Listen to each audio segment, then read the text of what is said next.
Listo, chicos. Ok. Entonces, antes de empezar, me olvidaba, la próxima semana ya les voy a enviar por el medio del aula virtual lo que sería el proyecto de curso, ¿no? Al menos las indicaciones de lo que va a ser el proyecto del curso, aprovechando que ya estamos empezando con la parte de programación. ¿Ok? Enviaré el documento formal por medio del aula virtual y luego ya en la clase teórica de la siguiente semana hablaremos un poquito, ¿no?, sobre qué se va a realizar como proyecto de curso. Bueno, entonces ahora sí empezamos. La semana pasada nos habíamos quedado hablando sobre los centros de mecanizado, ¿no? Iniciamos la parte de introducción a la automatización de todas estas máquinas con la fresadora, ¿no? Vimos un poco cómo fue evolucionando el diseño de la fresadora. Hablamos de la fresadora, cuántos ejes puede tener una fresadora, de la fresadora de cartela y columna, ¿no? Que pueden ser horizontales, verticales. Hablamos de la fresadora de tipo bancada, la fresadora trazadora, y luego pasamos a los centros de mecanizado, que serían ya la versión automatizada de esta maquinaria. Pero ¿cómo se da esa automatización? ¿No? Sería la pregunta. Y nace el sistema de control numérico computarizado. ¿Okay? Esta fue la tecnología que se empleó inicialmente para poder automatizar este tipo de maquinaria. De hecho, no se llamaba directamente CNC, solamente era NC, control numérico. Nosotros controlábamos la máquina por medio de una serie, un programa, ¿no?, que nos daban indicaciones sobre la trayectoria, ¿no?, en cuanto a movimientos que debería realizar, porque al final eso es lo que vamos a controlar nosotros en las diferentes máquinas. ¿Cuál va a ser la trayectoria que debe seguir la herramienta de corte? Luego, con la integración, con la evolución de la computación, del software, se generaron softwares que nos permitían ya generar el programa, ya no tenemos que escribirlo manualmente. Entonces ahí se agrega el computarizado, ¿okay? Y nace el control numérico computarizado. Vamos a ver un poco de esa evolución. En 1947, John Parsons comienza a generar los datos de una curva a través de un eje y usar esos datos para el control de los movimientos de una máquina herramienta. En 1949 se investiga un método de producción acelerado. Recuerden que uno de los objetivos del CNC es la producción en masa. No, también tiene otro objetivo, poder generar trayectorias complejas que nosotros no podemos muchas veces generarlas con nuestras manos en las máquinas manuales. Y en 1952 el MIT, el Instituto de Tecnología de Massachusetts, realiza una demostración de un modelo de máquina de control numérico. Todavía no se agregaba la parte computarizada. La máquina fabrica piezas exitosamente con movimientos simultáneos de herramientas de corte a través del eje, ¿no? Entonces, si se preguntaban dónde nació esa tecnología, nació en el MIT. Ahora, no era tan complejo. Van a ver cuáles eran las bases sobre las cuales desarrollaron este tipo de tecnología. En el 55 se exhiben modelos comerciales de este tipo de máquinas, ¿no? Al inicio eran prototipos, ¿no? Ya en el 55 empezaron a realizar modelos comerciales de este tipo de máquinas de control numérico para la situación de los usuarios. En el 57 ya el control numérico es aceptado por la industria y varias ya han sido instaladas y están en uso. Y luego se lo reconoce como el avance más grande en manufactura de los últimos 50 años. Okay. Entonces, la automatización de este tipo de maquinarias permitió avanzar a la manufactura bastante, sobre todo en los dos objetivos que les había mencionado: producir en masa y generar o desarrollar geometrías complejas. La complejidad en piezas que nosotros vamos a poder fabricar va a depender bastante de la tecnología que nosotros contemos en nuestro medio, ¿no? Bueno, ustedes no ven taller mecánico. Yo suelo dar taller mecánico en ingeniería mecánica, ¿no? Y una de las tareas que yo les envío a los chicos de taller es que investiguen la evolución de la manufactura en nuestro país. ¿Okay? Es importante porque muchas veces nosotros diseñamos cosas, ¿no? Ustedes como ingenieros en mecatrónica van a diseñar sistemas mecatrónicos, pero también deben tener en cuenta las limitaciones que tenemos en nuestro medio en cuanto a procesos de fabricación. No sé si han escuchado que a veces el papel aguanta todo, ¿no? Y el papel aguanta todos los diseños con complejidades, con formas, geometrías que podamos realizar. Sin embargo, muchas veces pasar del papel a algo físico se vuelve complicado. ¿Por qué? Porque necesitamos una máquina que pueda fabricar, ¿no? Y debemos estar conscientes de qué tecnologías tenemos nosotros aquí en nuestro medio, ¿no? Yo algo les estaba comentando en la clase pasada de que aquí en nuestro país encontramos muy bien máquinas CNC, por ejemplo, de 3 ejes. Pero ya de 4 ejes y de 5 ejes se vuelve muy complicado. De hecho, de 5 ejes, para acceso a cualquier persona no hay. Hay 2 empresas contadas en nuestro país que tienen una máquina de 5 ejes, que lo usan para sus trabajos, ¿no? Pero así como independientes, por ejemplo, no podemos acceder. Entonces debemos estar conscientes porque hay ese tipo de limitaciones, ¿no? Lo mismo que hablando de tecnologías, por ejemplo, de impresión 3D o tecnologías de otro tipo. ¿No? Siempre debemos estar conscientes. ¿Existe en el mundo? Sí, en el mundo pueden haber maravillas. Pero recuerden que nosotros también estamos en un país y hay que ver cómo ha desarrollado, qué tipo de tecnologías de manufactura tenemos para desarrollar nuestros diseños. ¿Okay? Entonces, se desarrolla esta tecnología, CNC. ¿Qué fue lo que hicieron? ¿No? Y esto es un criterio que les puede valer incluso para automatizar cualquier tipo de máquina, cualquier tipo, ¿no? Uno de los trabajos que ustedes les van a enviar es, tengo esta máquina, se maneja de tal manera manual, quiero que me lo automatice. Son uno de los trabajos que ustedes van a tener. Como ingenieros mecatrónicos tienen que automatizar una máquina. Recuerden cómo iniciamos este capítulo. Hablábamos de los movimientos. ¿Se acuerdan? Decíamos que la fresadora necesitaba un unisillo para poder girar la herramienta de corte y necesitaba también movimientos en la mesa de trabajo. Entonces, siempre que ustedes van a automatizar un equipo, primero deben analizar cuáles son los movimientos principales de ese equipo y luego cómo hacer que esos movimientos principales que se desarrollaban manualmente se los haga de forma automática. Entonces, ¿qué hicieron en la fresadora? Algo bastante sencillo. Yo sé que en la fresadora, en el diseño común de la fresadora, yo necesito el movimiento de la mesa de trabajo, que es donde va a estar colocada la pieza.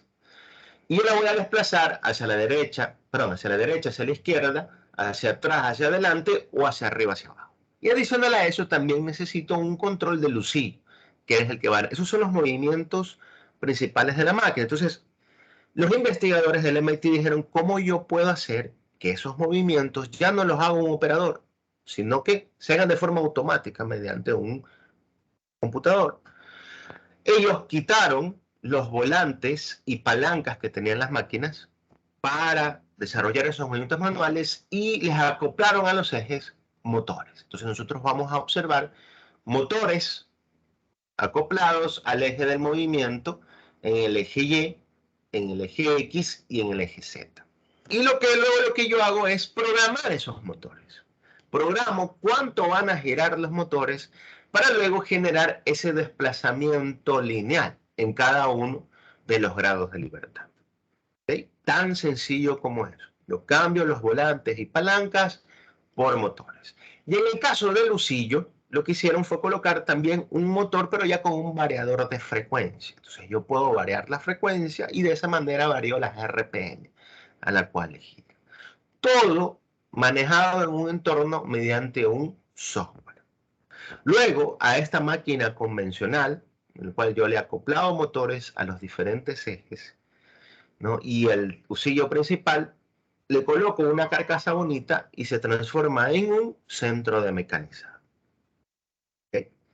Ese criterio ustedes lo van a aplicar prácticamente siempre que vayan a hacer la automatización de una máquina.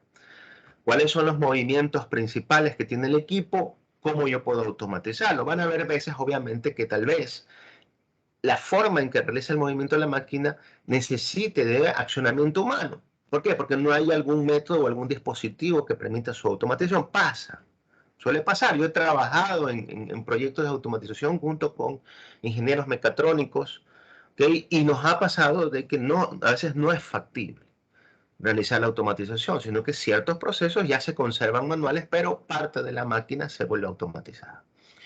Entonces, esto fue lo que desarrollaron en el MIT. ¿Qué utilizaron aquí? Utilizaron servomotores, que yo luego los programo por medio de un lenguaje de programación, ¿no? Que justamente la semana pasada yo les pasé un vídeo hablando sobre cómo se desarrolla la programación de este tipo de máquina, que vamos a ver también un repaso el día de hoy.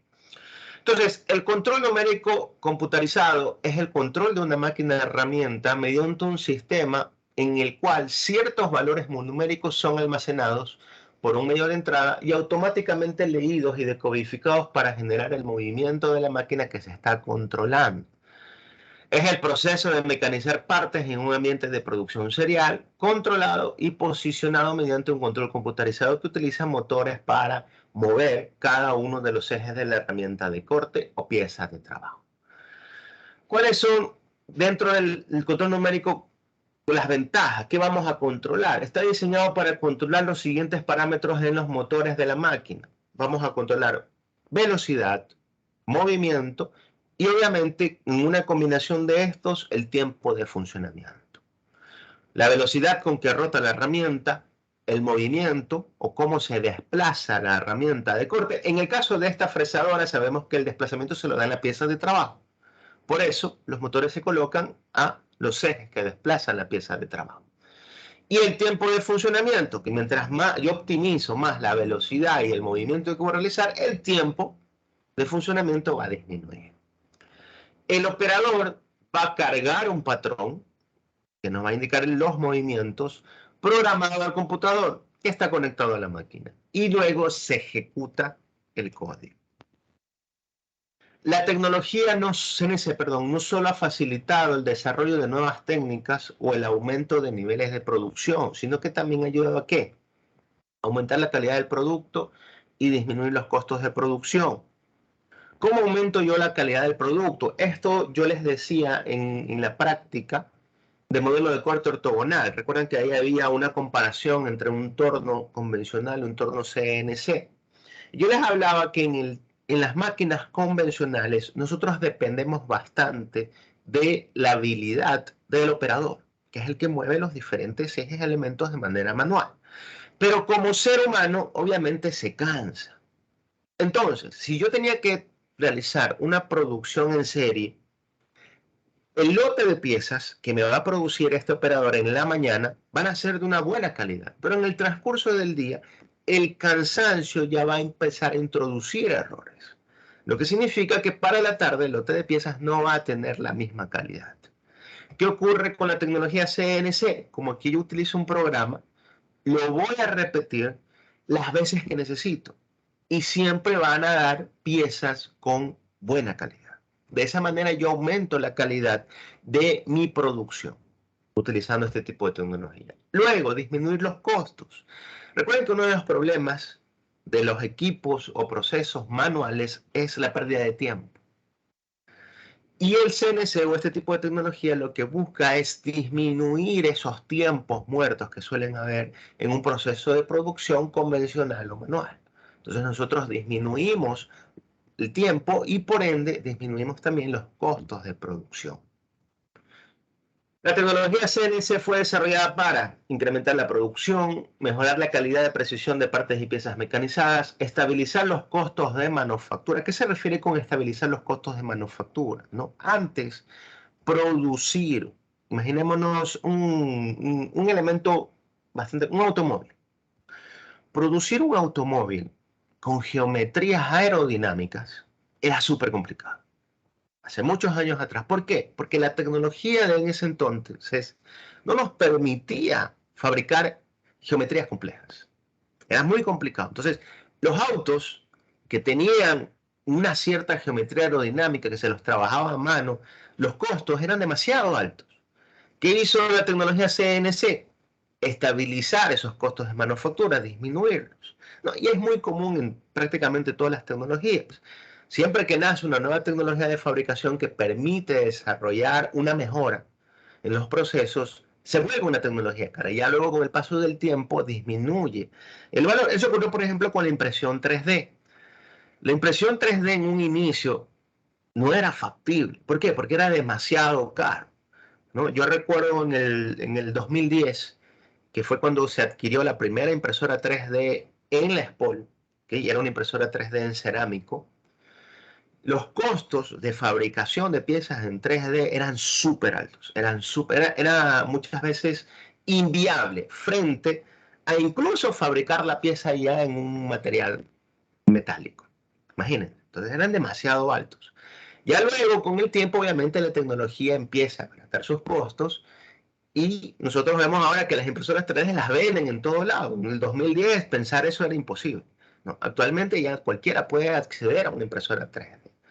¿Okay? Entonces se estabilizan los costos siempre con nuevas tecnologías.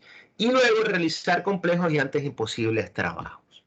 ¿Okay? Refiriéndose específicamente a la complejidad de piezas, ¿no? Recuerden, con los primeros autos, por ejemplo, ¿qué tipo de geometrías tenían? Los primeros autos tenían unas geometrías cuadradas, rectangulares, no eran aerodinámicos. Ya con las tecnologías que tenemos actualmente, ustedes ven unos conceptos incluso modernos en cuanto a formas de las carcasas que pueden hacerse para autos y para piezas mecánicas también, ¿no? Entonces miren cómo es interesante cómo ha ido evolucionando la manufactura con este tipo de tecnología. Las piezas mecanizadas en CNC tienen las siguientes características.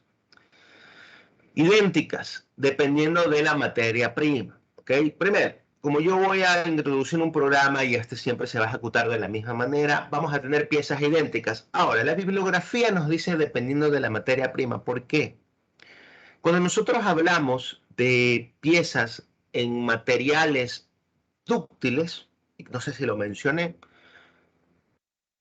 pueden tener errores de forma debido a que este tipo de materiales se afecta bastante por el impacto durante el proceso o por el calor, especialmente por el calor. Okay, entonces, materiales dúctiles puede variar un poco, especialmente si no controlamos la generación de calor que nosotros estamos produciendo. Luego tenemos variedad de tamaños y geometrías, ¿no? Es interesante, al menos hablando ya de CNC, especialmente cuando utilizamos un software CAM, que yo puedo escalar una misma pieza. ¿Okay? El software se me hace fácil hacer una escala y luego de eso generar el programa para poder fabricar. Entonces puedo tener una variedad de tamaños y geometrías. Un batch de pequeño o mediano tamaño. ¿A qué se refiere con un batch? Ejecución de un programa sin el control o supervisión directa del usuario. Ahora, esto va a depender también de qué tanto está automatizado el equipo. Que en un equipo bastante automatizado, obviamente la supervisión va a ser menor por parte de un operador. Sin embargo, siempre va a haber. Quiero dejar claro igual que siempre va a haber supervisión, pero va a ser mucho menor que en el caso que una máquina CNC que no esté tan automatizada. ¿Qué es lo que nos vamos a encontrar, por ejemplo, en nuestro país? Que en nuestro país tenemos máquinas CNC. Sin embargo, el grado de automatización de esas máquinas no es tan grande. Son máquinas CNC bastante básicas y necesitan supervisión por varias razones. Y luego tenemos idénticas secuencias o idénticos programas. ¿Okay? Ya luego ustedes, si alguno de ustedes ingresa a una industria a trabajar con este tipo de maquinaria, se van a dar cuenta que incluso manejan bibliotecas de programas en donde rápidamente lo que hacen es modificar uno para modificar la parte de una pieza, ¿no? Eso empieza a haber esa sinergia.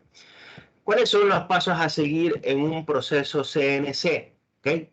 Estos son los pasos básicos. No significa que deban cumplir siempre todos. No puede haber una cierta variación, pero estos son los que nos da la bibliografía, los básicos que se deben realizar en un proceso CNC. Primero, desarrollar un modelo 3D de la pieza, utilizando AutoCAD, Mechanical Desktop, Inventor, ProE, SolidWorks, CATIA, Space Clean, NX, o sea, realmente existen un sinnúmero de softwares que nosotros podemos utilizar para desarrollar el modelo 3D e incluso levantar el modelo a partir de un escáner 3D.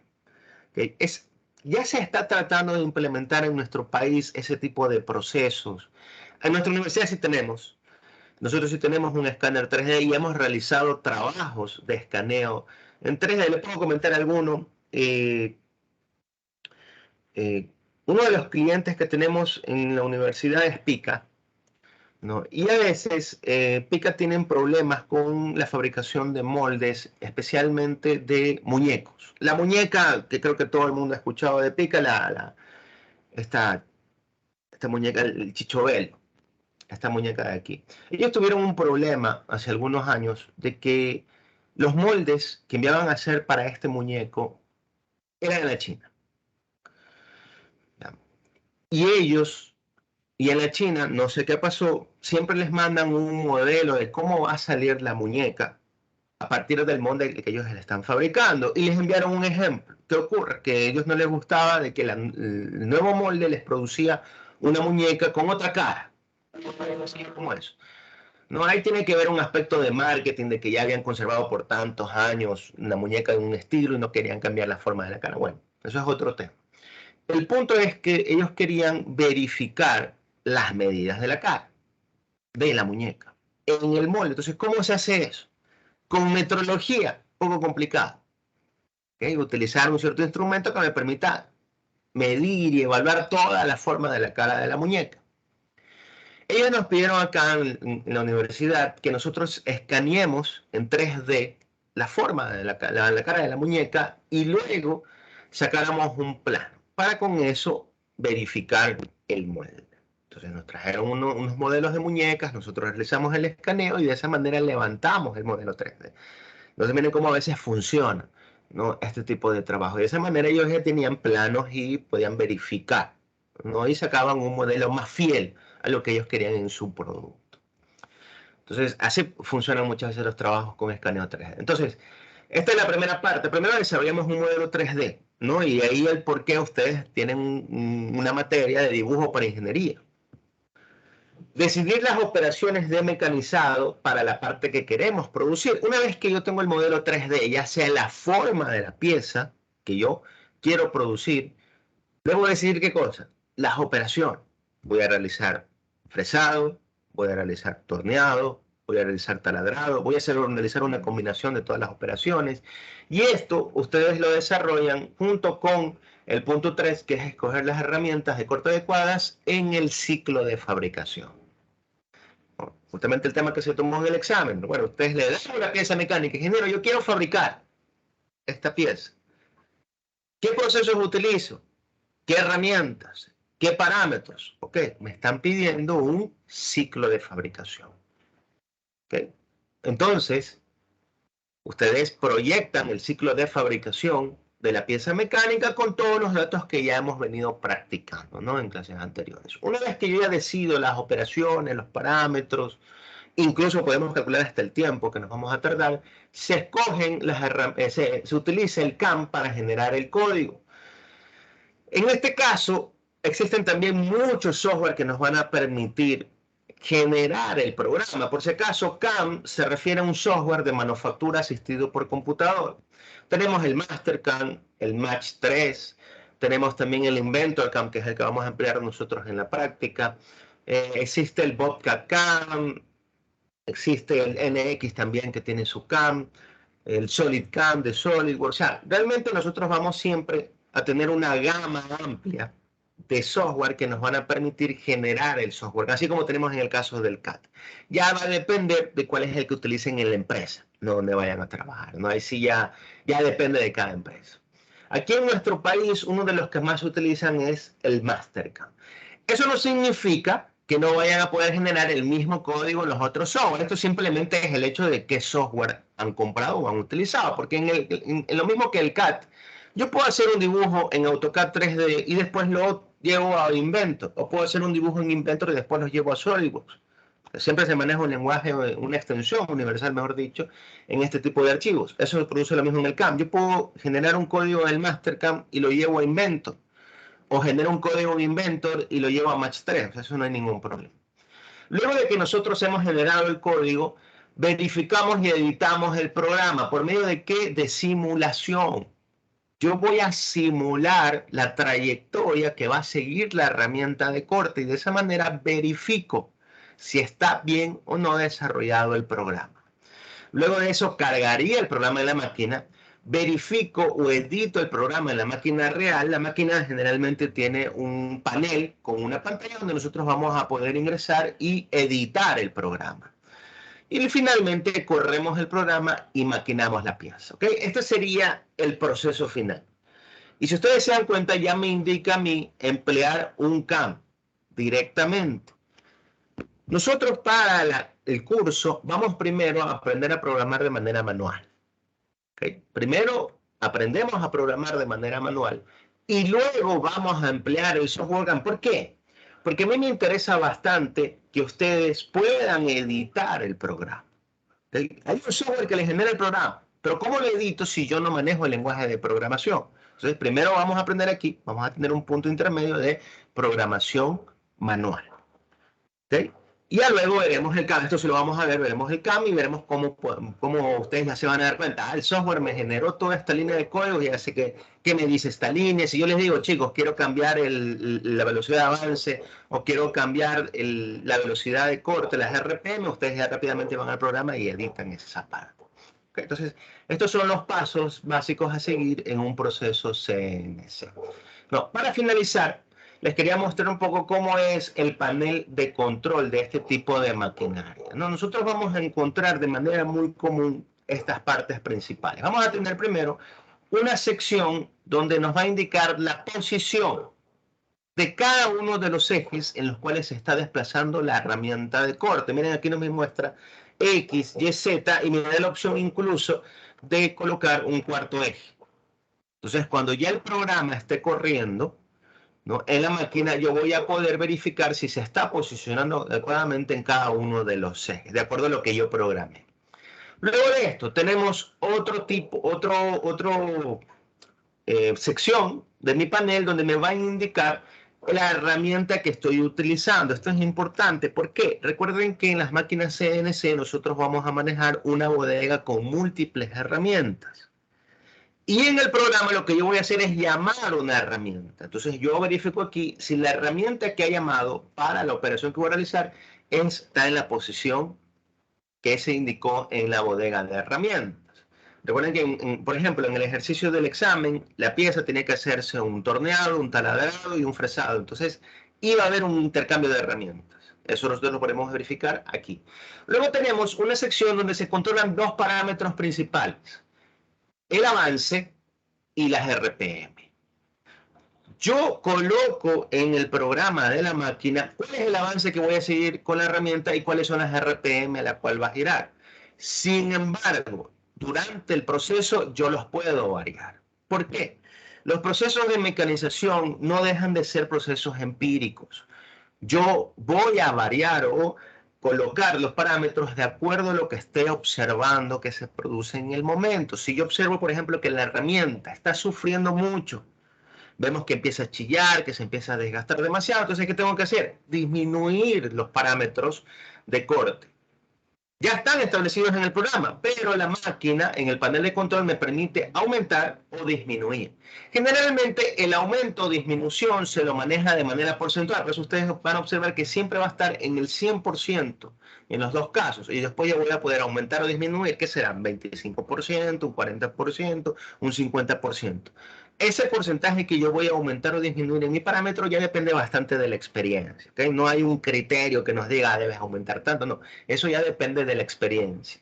En mi experiencia yo suelo manejar porcentajes de 25%. Por ejemplo, si yo pongo aquí una velocidad de avance de 100 metros por minuto y yo veo que la herramienta está sufriendo, yo digo, ¿sabes qué? Vamos a disminuir 25%, 75 metros por minuto. Vuelvo a observar, la herramienta ya empieza a cortar bien, ok, entonces nos quedamos con ese porcentaje. Pasa lo contrario, yo empiezo a ver que la herramienta está cortando muy bien y me da la impresión de incluso puedo aumentar la velocidad para disminuir el tiempo. Entonces empiezo a aumentar porcentual, de 100 aumento un 25%, 125. Y observo, la herramienta empieza a trabajar bien, digo, sabes que la herramienta puede trabajar aún más, aumento un 25% más, lo llevo a 150%. Y ahí empiezo a escuchar, la herramienta empieza a chillar, se está desgastando, se empieza a producir vibración. Ok, 150% tal vez es mucho, disminuye, bajo a 125. Eso es lo que realiza el operador CNC. Supervisa el proceso y mira si puede aumentar o disminuir las velocidades, de acuerdo a lo que nosotros ya hemos colocado en el programa, ¿no? Luego nos va a aparecer también una pequeña sección de la pantalla donde vamos nosotros a observar las líneas. Aquí nos va a aparecer el código o el programa que nosotros hemos ingresado y nos va a indicar también en qué línea se está posicionando. Recuerden que en programación CNC la máquina va a leer el posicionamiento y la ejecución de las acciones línea por línea. De hecho, por eso se les pide una numeración, pero ya vamos a ver esa parte de programación. Entonces, línea por línea, nosotros vamos a ver cómo avanza la máquina y podemos verificar en el momento, en tiempo real, qué es lo que va a hacer. Incluso antes de que lo realice, porque ustedes están viendo cuál es la línea siguiente que ejecute el equipo. ¿Okay? Adicional a esto, bueno, tenemos los botones típicos del el reseteo o el parado de emergencia. Y aquí nosotros podemos ingresar líneas. También se puede hacer eso. El programa está ya cargado en la máquina, pero yo puedo ingresar una línea. Tal vez algo que me faltó. Imaginémonos que yo estoy programando y me faltó prender el líquido refrigerante. Entonces, yo voy a ingresar aquí en la posición que corresponda el código para encender el líquido refrigerante, ¿no? Existen también máquinas que les traen botones adicionales con estas opciones, ¿no? Por ejemplo, encender la lámpara interna de la máquina, encender el líquido refrigerante que les había mencionado, ¿no? Existen equipos que vienen con extractores de viruta, encender el extractor de viruta. Esas son acciones ya adicionales, ¿no? Que se pueden activar bien manuales. No existen códigos para activarlos, pero también se los puede activar de manera manual, ¿no? Y finalmente, quería mostrarles lo que nos genera el código CNC. El código CNC lo que nos va a generar es las líneas de trayectoria que debe seguir la herramienta de corte para fabricar una cierta geometría, sea de manera manual, programando de manera manual, o sea programando por medio de un software. Nosotros lo que vamos a generar son las toolpaths, no, o líneas de herramienta.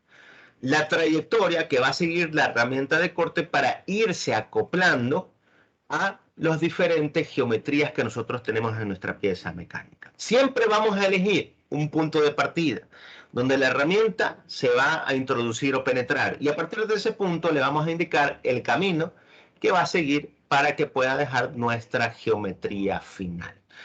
En esta parte de la simulación, nosotros vamos a verificar si la trayectoria que hemos programado, sea manual o con el software, es adecuada, es correcta, y corregir errores. Puede ser que en algún momento cuando estén programando, incluso pasa con el software, no crean que porque ya van a utilizar un software les va a dar perfecto el programa, no, no, ya en más de 10 años de experiencia en esto, no, a veces el software se equivoca y nosotros debemos verificar mediante la simulación de las toolpaths y corregir, ahí vería el verificar y editar.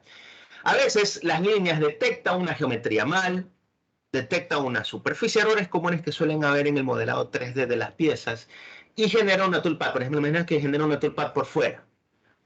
Si yo dejo que la máquina ejecute ese programa, la herramienta se va a desplazar hacia afuera y ya me daña una parte de mi pieza mecánica. Entonces, ¿qué debo hacer yo? Buscar la línea donde se está produciendo ese error y eliminarlo o editarlo. ¿Okay? Y de esa manera ustedes ajustan el programa para que realice adecuadamente este tipo de procesos. ¿Okay? Esto lo vamos a practicar, vamos a hacer ejercicios sobre esto. No, cuando yo estaba haciendo mi maestría en Brasil, todavía me contrataban para realizar cachuelos. Y esto era lo que más realizaba. Me enviaban a mí códigos de programas para piezas. Yo tenía ahí un simulador, que ya les voy a enseñar también. Existen simuladores gratuitos, existen simuladores que se pagan. Pero yo ingresaba, colocaba el código en el simulador me botaba las toolpaths. Entonces yo iba verificando si el camino de la herramienta era el adecuado. Si yo observaba que la herramienta generaba una trayectoria rara o mal, yo lo que hacía era corregirlo, ¿no? Entonces yo ya luego les pasaba el código corregido, ya optimizado. A veces me pedían que disminuya los tiempos. Por ejemplo, estas partes, si ven estas líneas amarillas, son de desplazamiento, donde la herramienta se levanta y se desplaza a otro punto. ¿Se acuerdan que en ciclos de fabricación hablábamos de los tiempos auxiliares? Aquí lo hemos representado, estas líneas amarillas. Esto de aquí ustedes pueden optimizar haciéndolas más pequeñas o haciendo que solamente durante esta trayectoria la herramienta vaya más rápido, así que disminuyo los tiempos. ¿Ok? Eso lo vamos a ver en el software CAM también, se lo puede hacer fácilmente ahí. Entonces, yo hacía ese tipo de cachuelos, les pasaba el código ya corregido y obviamente ya luego me pagaban, ¿no? Por hacer este tipo de trabajos. Así, algo tan sencillo como eso, ustedes pueden realizar cachuelos en industria, ¿ok? Entonces, esto con respecto a la tecnología CNC, ¿ok? Preguntas hasta aquí, chicos, dudas.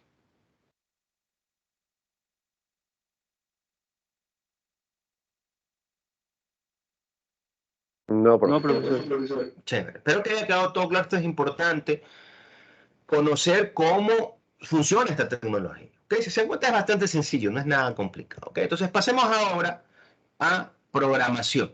¿Okay? Básicamente son las diapositivas que yo les pasé en el vídeo de la semana pasada. Ahorita solamente vamos a recalcar los puntos más importantes. ¿Okay? No sé si alcancemos a desarrollar un ejercicio, si no, igual en la práctica de esta semana sí vamos a empezar a desarrollar ejercicios, ¿no? Con programación CNC. Ok, entonces, la semana pasada en la parte práctica yo di una explicación completa, ¿no? Creo que incluso hasta expliqué cómo se hace el encerado, el seteo de la herramienta de corte. Eso lo vamos a practicar también en los ejercicios. Pero vamos a ver vamos a hacer un pequeño repaso de los puntos principales en cuanto a programación CNC, no por si acaso haya quedado algún tipo de vacío. El programa CNC es una lista secuencial de instrucciones de mecanizado que van a ser ejecutados por la máquina CNC. ¿En qué consiste? Nosotros vamos a generar bloques de programación. Por si acaso, bloques es el nombre técnico que se le da a las líneas de programación. Cada línea que tenga nuestro programa se refiere a un bloque.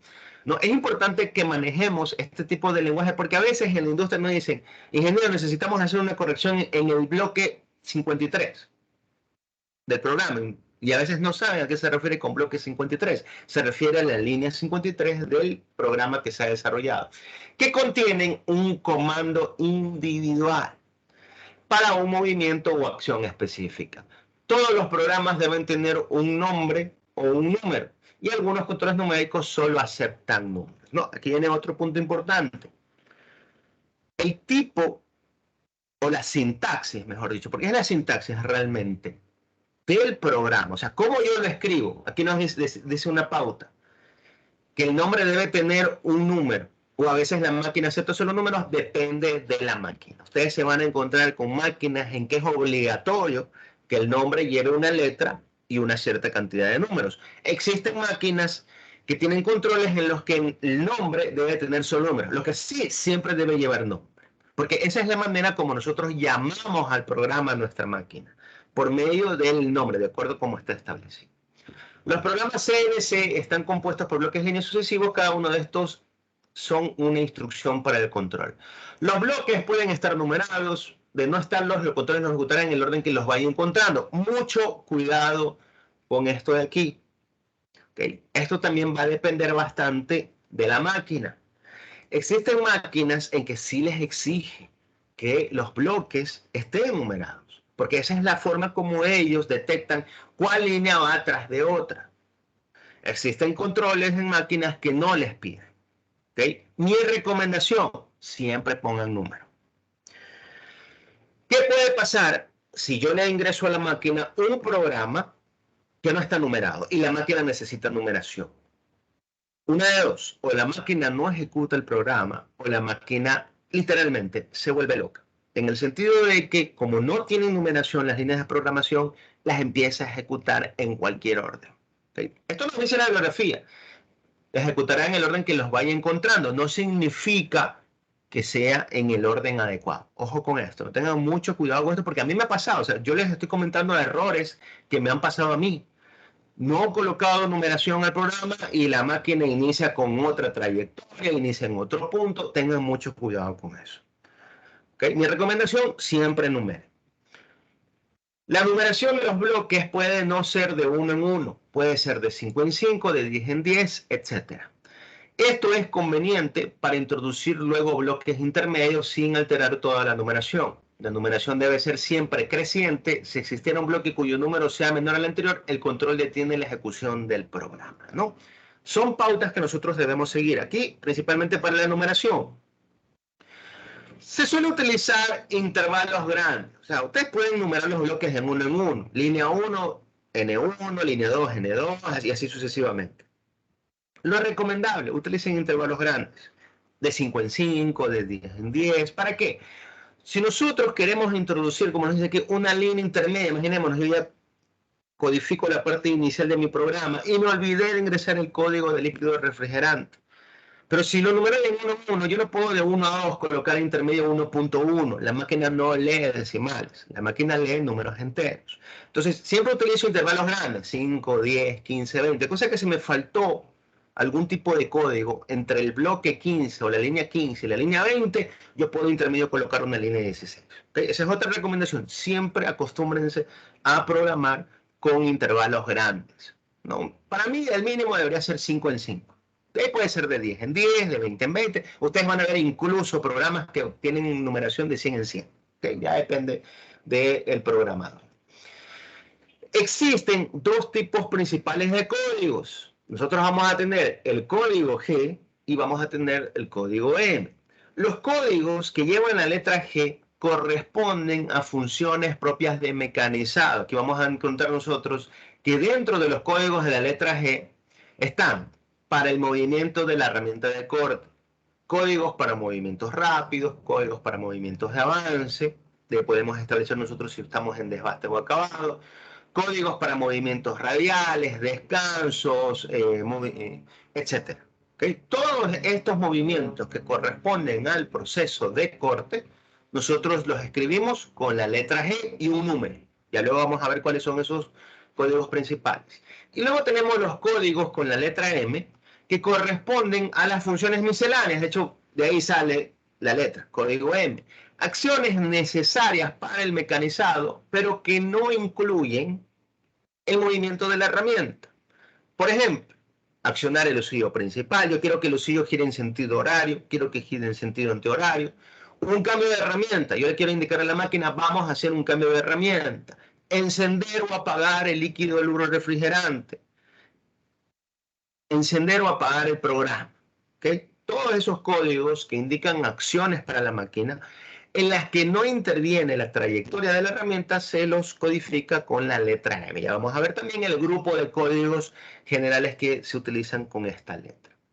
Existen otras letras o variables utilizadas en conjunto, con los códigos G y M para conformar las líneas.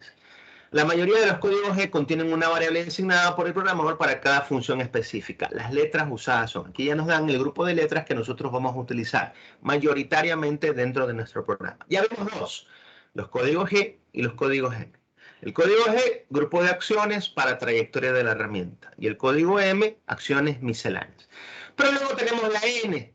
La N es la letra que se utiliza para numerar la línea o numerar el bloque. Entonces, siempre que queremos nosotros numerar una línea, será con la letra N. Yo estoy en la línea 5, N5. Estoy en la línea o bloque 15, N15. Esta es la letra que utilizamos para numerar. Luego tenemos las letras que nos van a indicar el desplazamiento o el valor de desplazamiento en cada uno de los ejes. X, Y, Z. ¿No? Aquí la bibliografía nos da los tres principales. ¿Por qué? Porque la máquina más común de fresado tiene tres ejes. Entonces yo voy a indicar aquí, quiero que mi herramienta se mueva en el eje X 15 milímetros. Entonces en la línea de código debería colocarle X15. Quiero que mi herramienta se mueva en dos ejes al mismo tiempo, en X y Y. En X6 y en Y8. Entonces yo le coloco en la línea X6 y Y8. Cuando la máquina lo ejecuta, hace que la herramienta se mueva en los dos ejes al mismo tiempo. ¿Okay? Y así sucesivamente con Z. ¿Qué ocurre en las máquinas de 4 y 5 ejes? ¿No? Cuando yo empiezo a utilizar cuarto o quinto eje, yo ya le agrego otras letras. Se utilizan generalmente las primeras letras del abecedario. Si es cuarto eje, será la letra A. Si es quinto eje, será la letra B. Y el cuarto o quinto eje, como ya lo vimos en la evolución de las máquinas fresadoras, generalmente son movimientos rotatorios. O sea que yo no voy a indicar desplazamiento, sino giro. Es bastante sencillo. ¿no? Si yo quisiera, por ejemplo, trabajar a cada 45 grados una pieza mecánica, yo primero le colocaría a 0 como cuarto eje. Significa que voy a trabajar en 0 grados, o sea, en la posición en la que está la pieza. Luego de que haya mecanizado, ha hecho todo el código en esa posición, en ese plano, quiero girar y mecanizar ahora 45 grados. Entonces, en la siguiente línea colocaría el posicionamiento de la herramienta, pero en a 45. Que simplemente le indico el ángulo. Es bastante sencillo, chicos, no es nada complicado esta parte de aquí. Entonces, ustedes empiezan a indicarles de esa manera. Ahora, ¿es recomendable programar cuarto y quinto eje de manera manual? No. ¿Okay? ¿Por qué? Porque cuando utilizamos cuarto y quinto eje, generalmente vamos a tener una conjunción de movimientos de X, Y, Z, A y B. Estamos utilizando todos los 5 ejes. Y la programación se vuelve complicada. ¿Ok? No es recomendable programar de manera manual cuarto y quinto eje. Para eso ya se utiliza el software. ¿Okay? Nosotros, de hecho, para lo que corresponde a la materia, en programación manual solo vamos a programar en 3 ejes. Y ya luego cuarto y quinto eje yo se los voy a mostrar con el software acá. ¿Ok? Ya utilizando el software. Yo he programado, sí, yo he programado cuarto y quinto eje cuando estuve en Brasil, programado de manera manual, pero es complicado. O sea, realmente no lo recomiendo, aparte de que no lo veo factible, porque tenemos el software y el software ya nos genera en ese caso sí ya el código. Luego tenemos la letra F. La letra F nosotros la vamos a utilizar para introducir el valor de avance. Recuerden que yo indico el tipo de corte, la posición a donde va a llegar la herramienta, pero ¿y a qué velocidad? Esa es la velocidad de avance. Entonces yo ingreso esa velocidad por medio de la letra F, que de hecho se dice que la letra F dentro del programa CNC viene de feed rate, que es avance en inglés. Luego tenemos la letra S, que se lo utiliza para declarar o ingresar las RPM. ¿No? Entonces, cuando yo esté escribiendo mi lenguaje, mi programa, me dicen, necesitamos que la máquina gire a 5000, 1200, 3000 RPM, nosotros ingresamos ese valor utilizando la letra S, que también dicen que se desprende del inglés speed, que sería el término técnico para RPM. Luego tenemos la letra T, que es la que yo utilizo para declarar la herramienta de corte, ¿no? Que también lo mismo se desprende de tool. Entonces, con la letra T, cuando yo quiera declarar una herramienta, debo escribirlo ahí, ¿no? Generalmente va en combinación con otro código de acción que se utiliza la letra M, que es para cambio de herramienta. Generalmente se escribe, yo voy a hacer un cambio de herramienta y luego escribo T y el número de herramienta dependiendo de su posición en el almacén. Esto es importante. Cuando ustedes proyectan un número de herramientas que van a utilizar para el proceso, deben decirle al técnico de la máquina, al operador de la máquina, aunque también pueden ser ustedes el operador de la máquina, cuáles herramientas van a utilizar y cuál número están declarando que está en el almacén, para que verifique. Si yo declaro, por ejemplo, que la broca para realizar la perforación está en la posición 3 del almacén, yo escribo en el código T3 y debo verificar que en el almacén de la máquina esté realmente esa broca en la posición 3. ¿Por qué? Porque pueden haber confusiones. Y ha pasado, ese es un tipo de errores comunes que pasan. Ustedes declaran una herramienta en una cierta posición y en el almacén de la máquina está otra herramienta. Siempre verificar, ¿no? Son cosas que muchas veces la experiencia ya nos lleva a ser un poco más precavidos. Entonces, este es el grupo de letras en manera general que nosotros vamos a emplear para programación CNC, ¿no? Aquí está una breve descripción, esto lo voy a pasar. El código G está clasificado por grupos o subgrupos de códigos. Para cada grupo de códigos se tendrá un número determinado donde cada uno será una instrucción específica. Un código G del mismo grupo reemplaza a otro del mismo grupo. Regla universal en programación: códigos del mismo conjunto no se pueden usar en el mismo bloque. Códigos de un mismo grupo se cancelan entre sí. ¿Ok? Cuando nosotros clasificamos, y aquí viene, la numeración que acompaña a la letra G para indicar la acción, debemos tomar en cuenta que en las líneas de nuestro programa solo podemos colocar uno. No podemos colocar dos códigos en la misma línea. Regla universal en programación: código G del mismo conjunto no se pueden usar. ¿Por qué? Porque se cancelan entre sí. Y si nosotros activamos un tipo de acción en una línea, la podemos desactivar en la siguiente línea. ¿Con qué? Con un código de la misma familia G que indique otra acción. ¿Okay? Sin embargo, también existen códigos modales. ¿Qué significa códigos modales? Que cuando yo los activo en una línea, se van a mantener activos en el resto de líneas hasta que no lo desactive un código de la misma familia. ¿Okay? Eso lo vamos a ver, de hecho lo vamos a practicar, ¿no? Con un ejemplo real. Pero ¿cuáles son los códigos comunes que utilizan la letra G? Tenemos el G00, que vamos a utilizar para indicar posicionamiento rápido. Tenemos el G01, que lo vamos a utilizar para indicar interpolación lineal. ¿A qué se refiere con interpolación lineal? Desplazamiento lineal, cuando yo quiero que la herramienta se mueva de un punto a otro linealmente. Luego tenemos los códigos G02 y G03. Estos son los subgrupos, esta es una familia, porque los dos me indican interpolación circular. G02, movimiento circular en sentido horario, y G03, movimiento circular en sentido antihorario. Entonces, cuando yo quiero que la herramienta haga un movimiento circular, haga un desplazamiento, imaginémonos que en mi pieza de trabajo yo tengo una esquina curva, entonces yo quiero que la herramienta haga esa esquina, yo tendría que utilizar G02 o G03. Sentido horario, sentido antihorario, dependiendo del desplazamiento de la herramienta. Luego tenemos los códigos G20, G21. También se puede utilizar G70 y G71, pero realmente más se utiliza G20, G21. Donde vamos a indicar el sistema de unidades. Tenemos dos grandes sistemas que se utilizan, el sistema internacional o métrico y el sistema inglés. G20 se utiliza cuando vamos a declarar que utilizamos sistema inglés. O sea, vamos a utilizar o vamos a emplear unidades en pulgadas.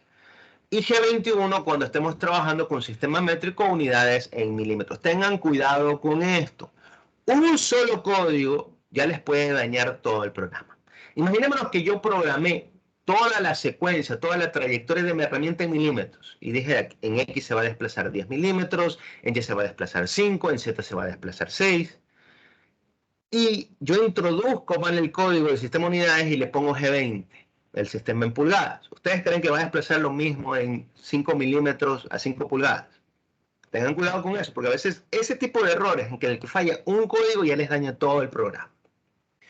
Luego tenemos el G28, que es un código bastante utilizado para el retorno automático al punto de referencia o al punto de inicio.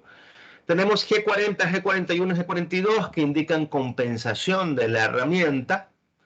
Podemos cancelar la compensación de la herramienta, hacer una compensación a la izquierda o hacer una compensación a la derecha. Estos códigos de aquí los voy a explicar mejor en la práctica de esta semana. Ahí vamos a ver a qué se refiere con la compensación de la herramienta. Tenemos G43, G44 también para compensación, en este caso de longitud. G49 cancela la compensación de longitud. Luego tenemos G80, cancelar un subproceso. G81 para ciclos de taladrado. G82 para ciclo de counterboring. G83 para ciclo de perforación. G90 coordenadas absolutas. G91 coordenadas relativas.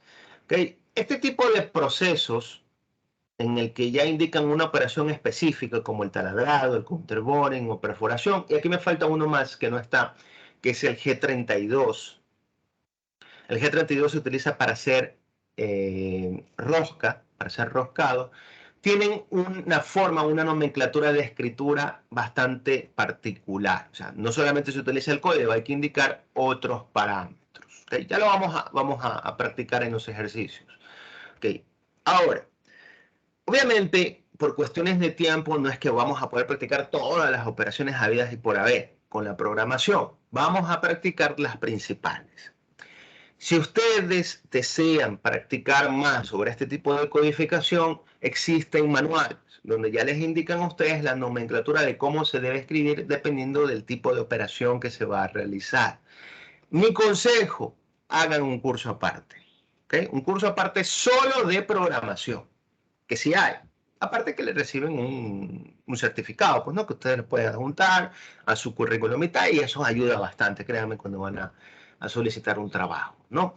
Existen cursos, bueno, aquí no hay un colegio de ingenieros mecatrónicos. Por el momento, en las páginas oficiales del Colegio de Ingenieros Mecánicos suelen proponer los cursos. De hecho, ahora último lanzaron uno que costaba $120.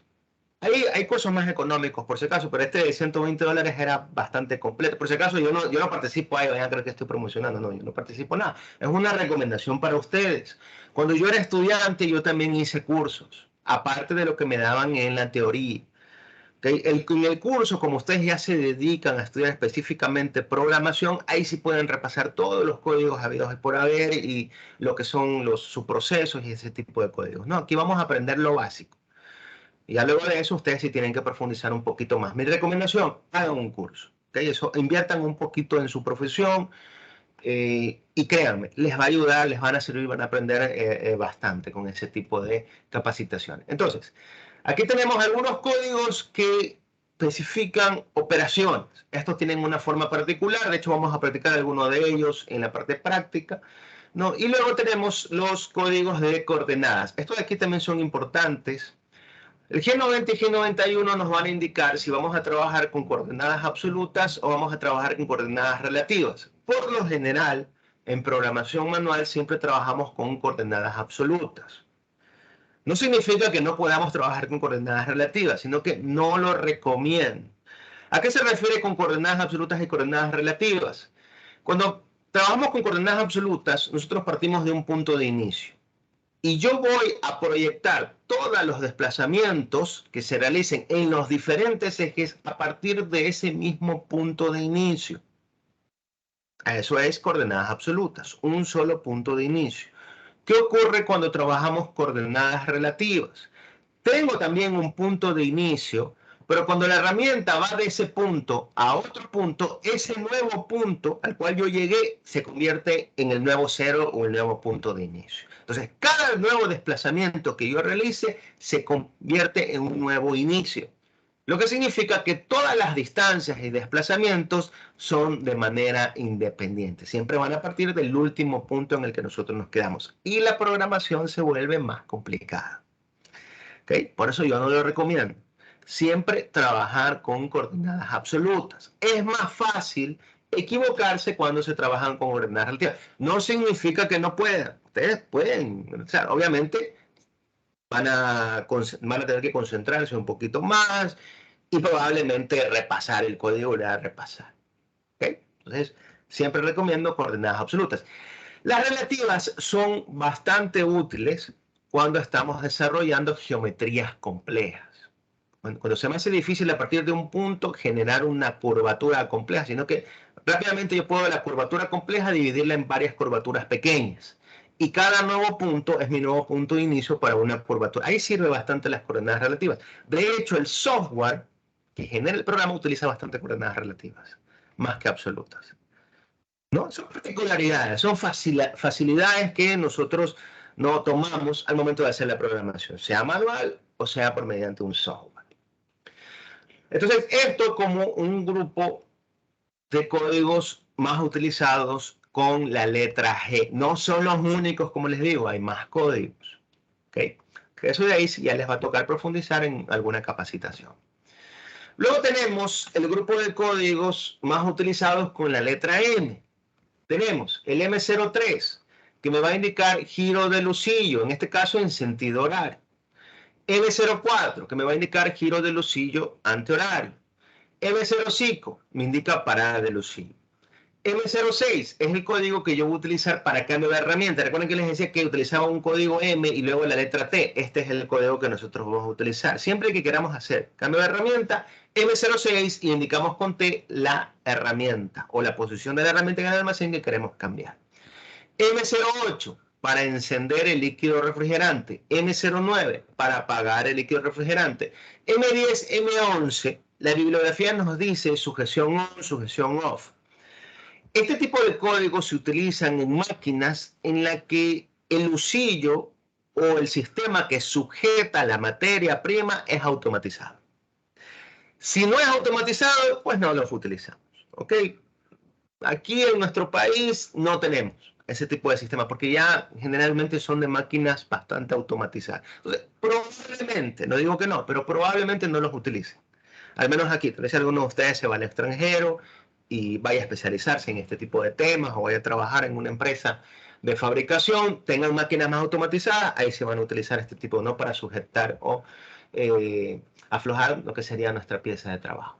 Y M30 que se utiliza generalmente para finalizar el programa. Indica también reseteo al inicio. No todos estos códigos se suelen utilizar, muy comunes utilizados dentro de la familia con la letra M. De nuevo, no son los únicos tampoco, existen más códigos. Ya eso de ahí recomiendo realizar una capacitación. ¿Okay? Hablemos un poco de los códigos modales y no modales. Los códigos modales, ya les había dicho, son códigos que permanecen activos hasta que otro código del mismo grupo los reemplace. Y los códigos no modales son códigos que permanecen solo activos y son efectivos en la línea de programación y luego son olvidados por el control. Por lo general, los códigos G son modales. Yo los activo en una línea y se van a mantener activos en las siguientes líneas hasta que venga otro código G y lo reemplace.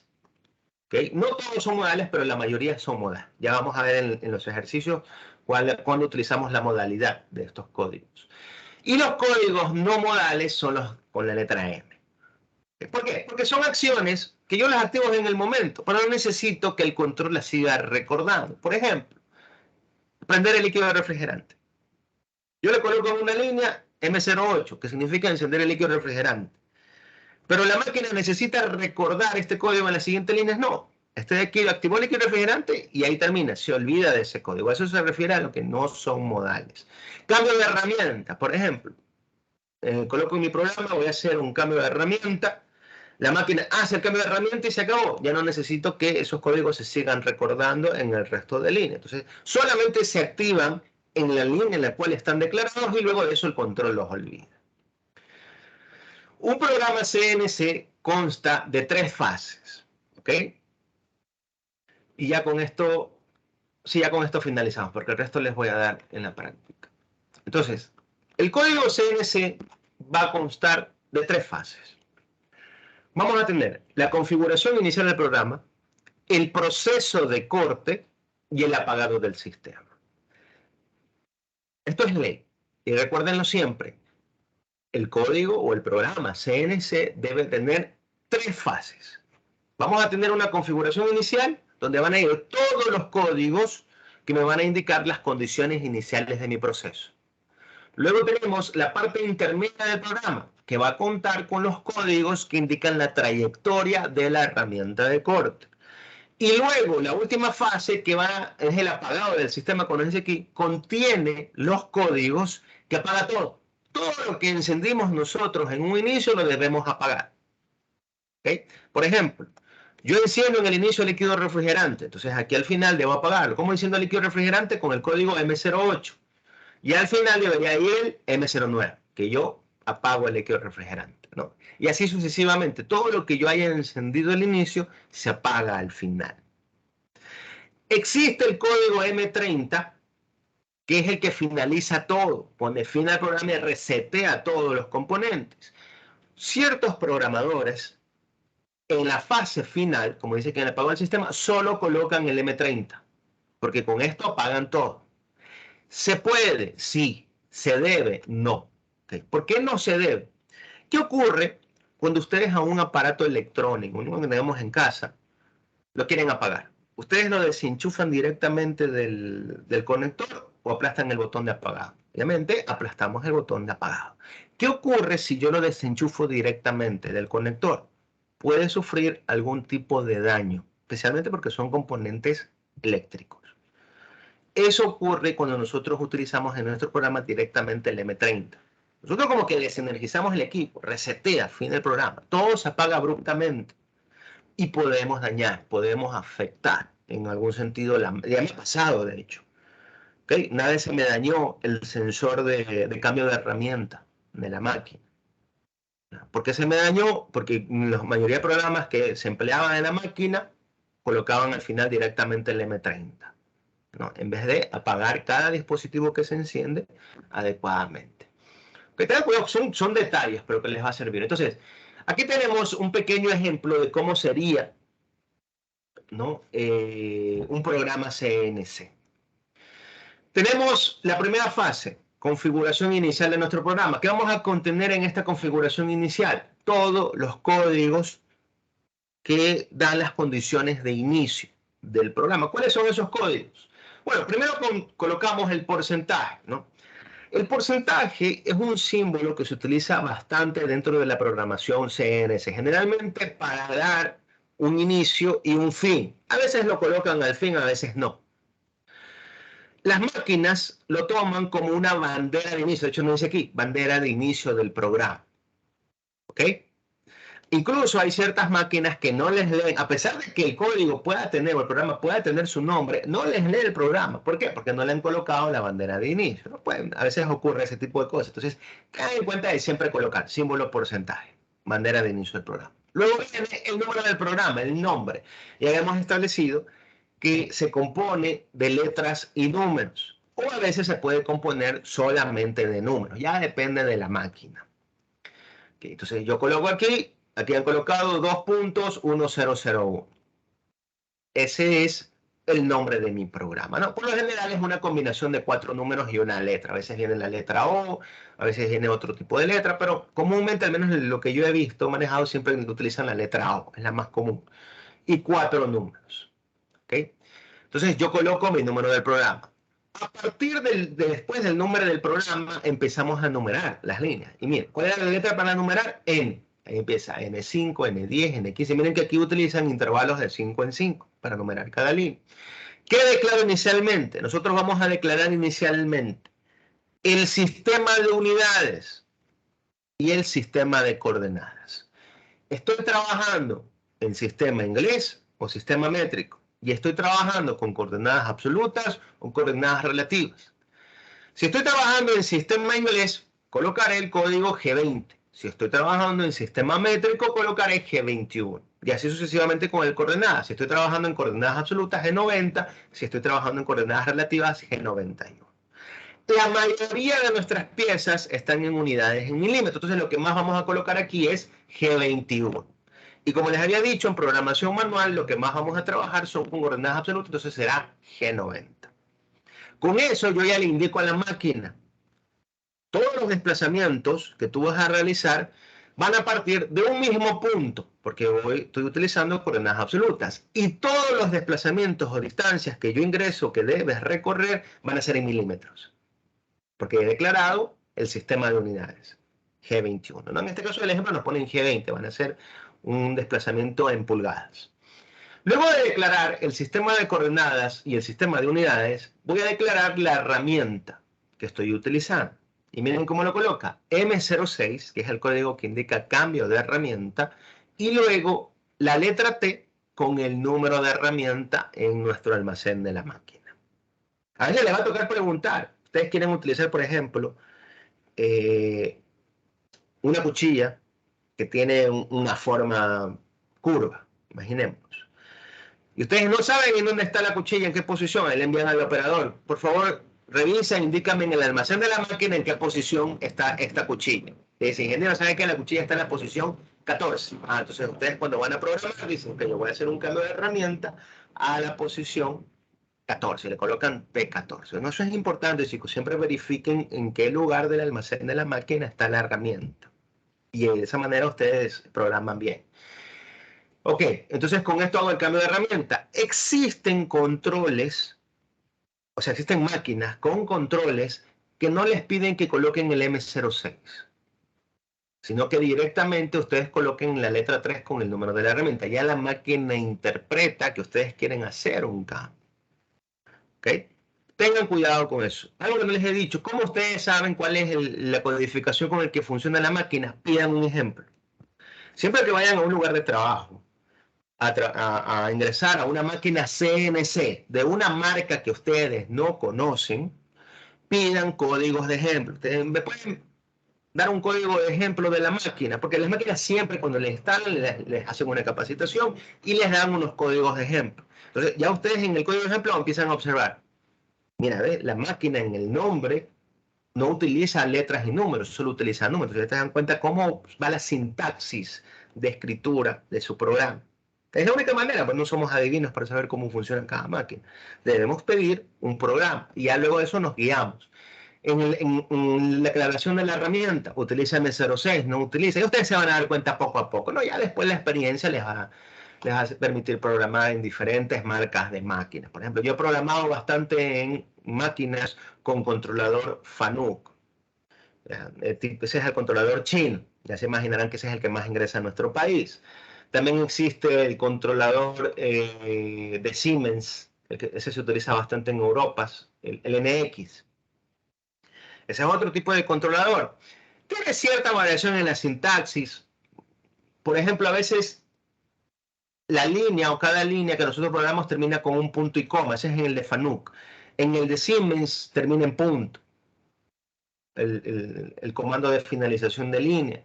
Hay otros controladores que no utilizan nada. En Brasil pude programar en un controlador Heidenheim. Ese es un controlador alemán. Ese sí es jodido.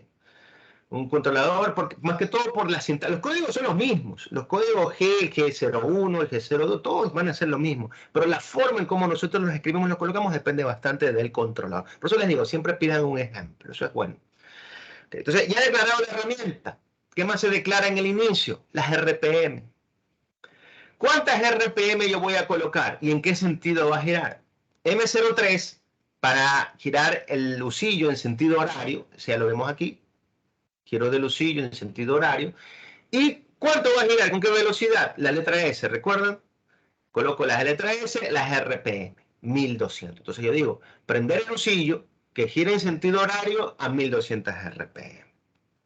¿Cómo calculo las RPM? Ya ustedes aprendieron a calcular las RPM dependiendo de cada proceso, ¿no? Tenemos ahí una fórmula. Esa es la que ustedes ingresan aquí. Y estos son los códigos básicos que nosotros vamos a encontrar en nuestra configuración inicial del programa. ¿Pueden haber otros códigos? Sí, en la configuración inicial, por ejemplo, se puede poner también el líquido refrigerante. Si voy a utilizar o no líquido refrigerante, yo podría colocar aquí una línea intermedia N16, M08, indicando que voy a encender el líquido refrigerante. Y así sucesivamente, dependiendo de los códigos que necesitan en el inicio. Una vez que nosotros ya hemos colocado los códigos de configuración inicial de nuestro programa, pasamos a la parte intermedia. ¿Qué tenemos en la parte intermedia? Los códigos de desplazamiento. Vemos G00, X1, Y1. ¿Qué era G00? Indicaba movimiento rápido. Esto no es movimiento de corte, por si acaso. Esto solamente es para posicionamiento. Movimiento rápido. ¿A dónde? A un punto 1,1. Siempre nosotros nos colocamos en un plano. En X yo voy a desplazar una pulgada. Ojo con esto. Estamos en un sistema inglés, una pulgada. Y en Y también voy a desplazar una pulgada. Desde el punto de origen. Luego, cuando me desplacé a esta distancia, me acerco a Z 0.125, o sea, la herramienta baja, 0.125 pulgadas. Y miren luego, G01, ya código de corte, desplazamiento lineal, a Z menos 0.125. Aquí yo ya profundicé. Recuerden que tenemos un parámetro de profundidad de corte, aquí está colocado. Siempre va en el valor Z, porque este es el que profundiza. Y en negativo. Porque el Z0 es la superficie de nuestra pieza mecánica. Eso lo vamos a practicar en los ejercicios. Y le coloco adicional, siempre que sea en corte, la velocidad pues, con la que va a cortar. En este caso, F, para indicar avance, 5. Entonces, va a haber un avance en corte lineal a Z menos 0.125. O sea, voy a profundizar a una velocidad de 5 pulgadas por minuto. Miren cómo está colocado, ordenado, tal cual las acciones que debe seguir la herramienta. Primero me posiciono. Estas dos primeras líneas son de posicionamiento. Por eso con movimiento rápido. Y miren que aquí utiliza la modalidad. Yo activo mi código de desplazamiento rápido en una línea y aquí ya no lo vuelvo a escribir. Que significa que se mantiene activo en la siguiente línea. Esa es la modalidad. Y luego, en la tercera línea, de la parte central, colocamos el G01, lo que desactiva el G00 y vuelve a activar el G01. Ingreso una cierta profundidad y luego me empiezo a desplazar. ¿No? Aquí le he vuelto a colocar el G01, también lo pude haber obviado, no colocarlo y se mantiene la modalidad a X2, Y2, entonces va a ser un avance diagonal en la posición 2.2. Luego, G00, Z1, lo que significa que con avance rápido alza la herramienta de corte hasta 1 pulgada por encima de la superficie y luego lo lleva con avance rápido hasta el origen, 0,0. ¿Qué ha hecho aquí la herramienta de corte? Desde el origen se desplazó hasta 1,1. Disminuyó o bajó hasta 0,125, está casi topando la superficie. Con G01 profundiza la herramienta, se introduce en la pieza mecánica, luego se desplaza X2 Y2 de manera diagonal, cortó una línea diagonal, y luego vuelve a desplazarse hacia arriba, Z1, y regresa a mi punto de inicio. Eso es todo lo que ha hecho la herramienta de corte. Entonces, poco a poco, yo voy indicando la herramienta, el posicionamiento, si se va a desplazar en X, en Y, en los dos ejes al mismo tiempo, cuánto va a profundizar en Z, todo eso nosotros lo vamos proyectando, de acuerdo al, ¿cómo se llama esto? Trayectoria que tengamos en nuestro plano, porque obviamente trabajamos la trayectoria, programamos la trayectoria de acuerdo al plano, ¿no? El compañero me hizo una pregunta. Por cada herramienta que se va a usar, debemos hacer la misma configuración setup, mecanizado y fin, o después de mecanizado poder volver a configurar el mismo programa para un cambio de herramienta y velocidad. Ok. Si la misma máquina, ¿okay?, me permite hacer todas las operaciones, yo hago un intercambio de herramientas y un intercambio de parámetros. No necesito hacer todo el setup. El setup inicial se lo realizo una vez. ¿Qué ocurre si después de esto yo tengo que hacer una perforación, por ejemplo? Aquí he hecho un corte, una línea diagonal. Pero ¿qué ocurre si antes de finalizar yo debo hacer una perforación? Aquí intermedio yo debería colocar M06 para indicar un nuevo cambio de herramienta y la T con el nuevo número. Entonces, la máquina lo que va a hacer es detectar que luego de que ha hecho la línea diagonal, ustedes quieren hacer un intercambio de herramientas y lo realice. Imaginémonos que intercambia la broca. Y luego lo que sí deben hacer es declarar la nueva RPM. Recuerden que para cada herramienta lo que sí tenemos son RPM. De hecho, por eso es el ciclo de fabricación. Recuerden que en una operación de perforación, en una perforación de refrentado, cada una tiene sus parámetros. Entonces, las RPM sí cambian. Y ahí nosotros colocamos, vamos a colocar el M03S con las nuevas RPM para la nueva operación. Ahora, si pasamos de una máquina a otra máquina, o sea, si la misma máquina no puede hacer todas las operaciones y tenemos que ir a otra máquina, ahí sí nos toca hacer, obviamente, todo el proceso de configuración inicial, cuerpo del programa y final al mismo tiempo. Tenemos ejercicios, por si acaso, vamos a hacer ejercicios de múltiples operaciones, ¿no? Para que ustedes observen cómo se realiza ese cambio. ¿Ok? Listo, chicos. Y aquí quedaría la teoría donde se explica cada uno de estos códigos. Preguntas hasta aquí. ¿Dudas?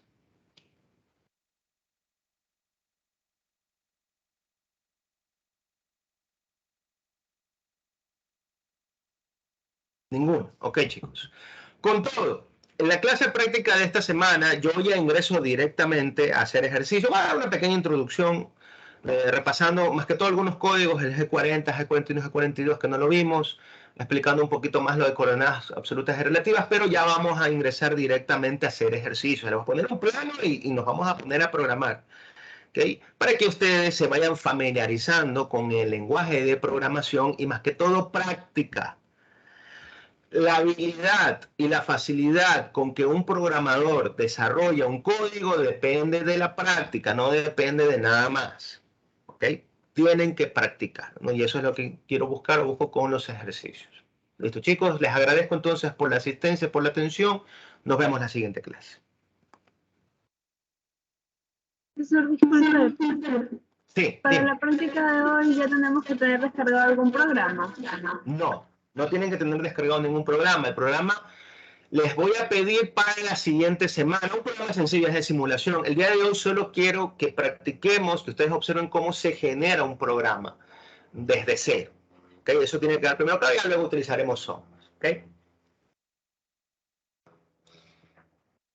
Listo, profe, gracias. Listo, chicos, pasen bien, nos vemos. Pasen bien.